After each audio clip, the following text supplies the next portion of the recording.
திண்டுக்கல் நாடாளுமன்ற தொகுதி எஸ்டிபிஐ கட்சி வேட்பாளர் முகமது முபாரக் ஒட்டன்சத்திரம், மஞ்சநாயக்கன்பட்டி, கள்ளிமந்தயம் உள்ளிட்ட பகுதிகளில் பிரச்சாரத்தில் ஈடுபட்டார். முன்னாள் அமைச்சர் திண்டுக்கல் சீனிவாசன் முகமது முபாரக்கிற்கு ஆதரவாக வாக்கு சேகரித்தார். அப்போது பேசிய முகமது முபாரக், மக்கள் நினைத்தவுடன் வந்து நிற்கும் நபராக இருப்பேன் என்றும், காய்கறிகளை பாதுகாக்க குளிர்சாதன கிடங்கு வசதி செய்து தரப்படும் என்றும் உறுதியளித்தார்.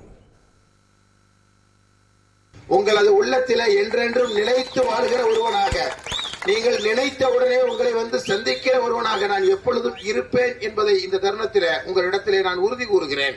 இந்த தொகுதி விவசாயத்திற்கு பெயர் போன தொகுதி, விவசாயிகள் அதிகமாக வசிக்கிற தொகுதி.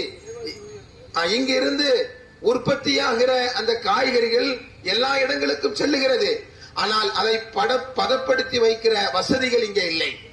நான் பாராளுமன்ற உறுப்பினராக நான் வெற்றி பெற்றால் அந்த காய்கறிகள் எல்லாம் பாதுகாத்து வைக்கிற குளிர்சாதன வசதிகளை செய்து தருவதற்கான நடவடிக்கைகளை முதல் கட்டமாக நான் செய்வேன் என்று சொல்லி ஒட்டன்சத்திரம் தொகுதியுடைய மக்களிடத்தில் நான் வாக்குறுதியாக அளித்திருக்கிறேன். செய்திகளை உடனுக்குடன் தெரிந்து கொள்ள உடனே சப்ஸ்கிரைப் பண்ணுங்க.